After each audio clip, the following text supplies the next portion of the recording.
this video, we're going to be doing a little recap of the last two card shows we just did. Hi, my name is Josh. I run a Pokemon card business with my wife, Nicole. And yeah, so let's talk about just this last weekend. So this video is a little late because kids just keep getting up earlier and earlier, which is wild. I intentionally kind of get up between 4 and 5. Obviously, I'm going for the 4 o'clock time slot, and kids just keep wanting to wake up when I wake up, so trying to get all these extra businesses and content made in the early hours of 4 to 5 around. So anyway, 2 card shows we just did this last weekend, 2 back to back. I didn't double book, obviously, but I saw that I have a big calendar wall here, and I saw on the 28th that I had a show, but then I got in March and went like, I don't have a show the first weekend in March. What the heck? So booked one for Sunday. I went like, oh yeah, Saturday's the 28th, and then the 1st is Sunday. Bummer. So I don't particularly like doing that because it makes just accounting and stuff really, really hard. Basically, everything that happens on the 28th, I have to then come back home immediately to kind of do the accounting right away so that my books stay clean, and then get everything repriced up for right away on Sunday, since so it just makes kind of for a hectic couple days, but whatever, got it done, worked out. Nicole was super helpful getting all that done, cut off a bunch of time, so it all worked out. Anyway, let's talk about Saturday's show. We went to a new town, a small town in Iowa, and very small town. So so small that I was surprised there was going to be a card show there, but with the hype of everything, I guess I'm also not surprised that a lot of new towns are, hopping on the bandwagon.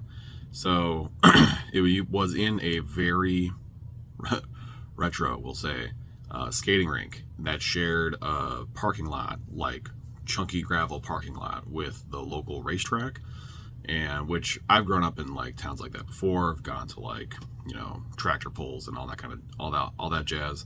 So it was very similar to that. I mean, the place had a super cool vibe. It was super small, so I thought for sure the show is just going to be super slow, and which is fine, you know what I mean? It's just fun to experiment with smaller towns just to see what happens. And I was incredibly surprised the turnout. I mean, again, with small towns, it's not like they're super huge and a ton of population, and there's not like there was a ton of vendors because there just wasn't that much space. But yeah, it was, for all accounts, a well-attended show. Everyone was pretty hyped to be there. I heard, again, a lot of people, this is our first show and whatever, which makes sense if you're, a good hour to the nearest major city, or if you're an hour and a half to another, a secondary major city, then yeah, it kind of makes sense you don't go off and do all these card shows. So, but even in a small town, not really in the middle of nowhere, but kind of, Pokemon is still good, and this was a mixed show, so I had sports and Pokemon and stuff, and I'm sure there are other TCGs. There was some One Piece and all that, but considering that we had to split it between sports and TCG vendors, there was still a lot of activity. That was probably one of my better shows overall, with the amount of people buying, selling cards too, but definitely a lot of buying, so which was awesome. Yeah, just crazy. Crazy. But yeah, so it seems like everybody in the small towns will be very open to jumping on the card show bandwagon for sure. One nice thing about those small towns is because they just don't have a lot of experience, they might sit and collect a lot, but then they don't really do anything with these collections. And so this was their first kind of avenue to be hey, I've been just collecting stuff forever, or just got back into it, or blah blah. So this is their first opportunity to be oh, I could take these things that I don't want or whatever, sell them, trade them off, and try and get some other stuff. I mean, obviously, even out there, the scalping was pretty bad. So people just had sealed stuff and were, yeah, just 2-3x what's currently in print or whatever. Definitely a bummer. But, and people there brought, like, I was surprised. I was expecting a pile of like low end stuff as well as being like low attended, but there was not. I mean, yeah, when you're ripping packs or whatever, you can still get bangers out in the middle of nowhere, just like, you know, you can get them in major cities. So, yeah, a lot of people had some really nice cards. So, a lot of people had like collections they had just had from way back when and brought those in. Some of them were like pretty clean, surprisingly. So a lot of people, again, also finding those collections and then just straight up just being like, yep, I just am looking to like get rid of them or whatever. So that was pretty nice, able to pick up some fun, unique things, or stuff that I don't see a lot, or stuff that I don't see like, pretty minty, like those like mid eras, the old megas from a decade ago. I usually, when I see those, they're pretty chewed up, but I did manage to snag a couple of them that were like, I mean, not bad. Certainly still LP, but definitely a LP plus, I would say, which is, I don't see that a lot out here. So yeah, that was pretty fun. Lots of people excited about like the Japanese stuff again. I mean, especially out there, they had no idea they don't know that they know Japanese cards exist. They just don't know what the deal is about them. So, giving them the rundown, the statistics and all that kind of stuff on Japanese and Chinese boxes. So lots of people interested in just making good connections again. So obviously lots of kids and parents out there. So kids wanting to participate and get stuff and get excited, and parents obviously trying to navigate Pokemon and TCG for the first time, or or navigating it again like 30 years down the road from like back in the 90s. So yeah, it was definitely a super fun show, and I would say like if we do it again, I would definitely go. It's hard to gauge, like, dude, it's hard to gauge. I didn't walk around a lot. I mean, there are obviously other Pokemon vendors there, but some people like around me were mostly just reselling, or were mostly scalping. They did have some, like sealed out of print stuff, which I am okay with that being like, bought and resold because it's out of print. So the only place to find that is the secondary market. The stuff that's obviously still at Walmart and Target, that's scalping. But as far as like singles goes, I think that there were obviously some people still had some singles, but what I've been noticing in general, because we don't focus on doing like, the big obvious hits and chases, Charizards and all that kind of stuff. So we do like, oh, we really like all the ARs from, Black and White, or we like, those basically 20 and under cards. We like a lot of those, or we like getting the obscure Pokemon, or like like the cutie ones, like the Oshawott, the Dewott, all those ones. We just kind of just gravitate naturally towards those, which kind of, I've noticed, just kind of sets us apart from other vendors. Since I did 2 shows this weekend, that was the predominant comments I've gotten, at this last weekend, at those 2 shows, and basically past shows in general. So we generally get that observation that we're bringing stuff, just more unusual stuff. So, but stuff that people are still looking for. So, yeah, I think that our business model may not be bringing in like a ton of revenue, but in general, I think it's, doing pretty well.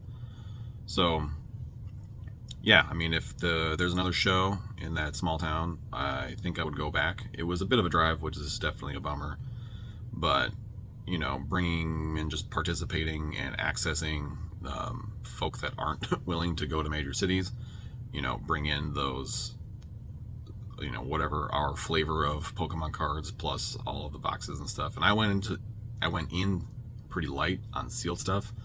There's a new, the Ninja Spinner drop is coming up, which I've talked about before. So we're kind of stockpiling capital to get a nice big order when that first comes out. So Yeah, it's just crazy. I mean, yeah, it's definitely a good time. So overall, yeah, probably one of our better shows, and definitely will do it again. So that leads into Sunday. We got chewed up pretty good on Saturday, so Sunday just going in, not light, but definitely just got chewed up. No, I tried my best to like restock on stuff as we were going along. So then Sunday we've done the Sunday show before, and last time I did it, it was in like January. That sounds right, but it was okay. So then the Sunday show kind of went okay again. So yeah, I just finished up the books and stuff too on the accounting books on these shows. So, and I generally look at the month and then month to month. So I look at the month as a whole, and then I compare it to like the whole year, and just to gauge like how things are going. But yeah, Sunday show was definitely a little bit slower, but the competition's a lot steeper. So there's a lot more vendors at that show. There's a lot more Pokemon vendors at that show. We see, now that we've been doing this for like 3 full months now, we have been vending. We see a lot of the same people that we see at other card shows in like around Iowa. So we're seeing a lot of repeat customers, and obviously we're not the only vendors that have like repeat people. So other vendors who have been in the game for a lot longer, they have go-to people. So yeah, and obviously people are looking for, I would say people are looking for more specific things. Like Saturday's show, I think people were just generally excited about stuff and picking things up, stuff they don't see a lot or have access to, because they're kind of either reliant on anything online or they're reliant on just straight ripping packs. So they don't go to a lot of card shows in general. So when new cards come in, they're pretty excited about it. Where like on Sunday show, access to a variety of cards is pretty regular for them. So now they're kind of getting down to, they are looking for really specific things.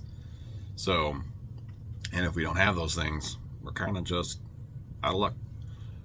So yeah, definitely, I would say overall the sealed sales were slower at both Saturday and Sunday's show. I have been selling a good amount of sealed stuff on Facebook Marketplace, but I'm trying to obviously pump the website.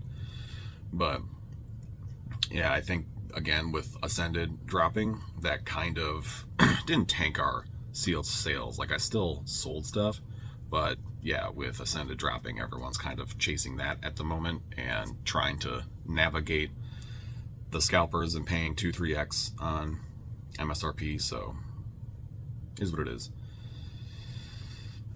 We did manage to secure a pretty big card. There is a Chinese Pikachu exclusive from 151 Journey. Anybody knows what that is? See if I can look it up and I'll put it up here. But that card, somebody pulled it from, they didn't even get a booster box. They got one of those other like Chinese gift boxes, and you get like 2 booster packs or whatever. And yeah, they pulled that card, which 151 in Chinese is a ridiculously hard pull rate on anything good. So there's no guarantees in Chinese 151, and to let alone pull the exclusive card is like pretty astronomical. So yeah, so they pulled that, brought it, and we're trying to sell it. So I definitely don't blame them. So they brought it over. It's pretty clean, and we they did pick up a couple cards, so and like knocked it down, and then we just cashed them out on it. So it's probably one of the bigger cards outside of the Pikachu from Ascended, which we did pick up kind of 2 weeks after Ascended dropped the first time. We picked that Pikachu up and we're able to move it. But this one's a little bit different because it's Chinese. It's exclusive to this 151 Journey, so definitely and the pull rates are very hard for those. So yeah, currently sitting on this guy. Had a couple, posted it out there on Marketplace, had some feelers, and then we'll just be bringing it to shows. And the goal is, I think, to get people to like trade into it. That would be nice. Definitely would help fill out the case. But yeah, kind of crazy. kind of crazy to own like an exclusive card for sure. One thing about the Saturday show I forgot to mention is I ran into fake cards again, and the guy, I mean, he's not a kid, he's probably like in his early 20s. He genuinely seemed surprised. It just had to be, and it was like some stuff from Radiant. It was again, like the mid-era megas, and just being the bearer of bad news of like, yeah, these are fake. And yeah, just that whole like, oh my god, like, are you serious? Like, yeah, man, like, I mean, I guess I could lie to try and like screw you over, but like, I'm not, because I'm obviously not gonna buy these or, you know, let you trade with these kind of thing. So, but yeah, the backs were just very clear. The fronts just were, the prints were bad. The colors on the back don't match. And yeah, I had to be the bearer of bad news because he had like a lot, like a nice stack of mid-era megas, some Radiant collection, and it's like, yep, these are all fake for sure. So yeah, literally several $100s probably of value just gone. Man, that's just such a bummer. But definitely something you just gotta look out for. But what can you do? Side note, I guess, I've seen vendor POVs where like people will identify fake cards, and it's just like, yeah, just look at them, you can tell. And I didn't really know what that meant until I have now encountered like a good amount of fake cards, and I totally get it. It's not very obvious. If you're generally not paying attention to the cards, you could probably miss it. I could see it. But as soon as he pulled them out, it was like, yep, I'm thinking these are fake. And then probably within, then you just get them closer. And then once you start scrutinizing them, it's pretty clear. So definitely a bummer. But anyway, back to Sunday show, picking up the exclusive Pikachu. And yeah, so sales, it's weird because sales weren't lower than Saturday show. Like, we sold 130 singles, and on Sunday show we sold 100 singles at Saturday show. But Sundays just felt slower, I guess.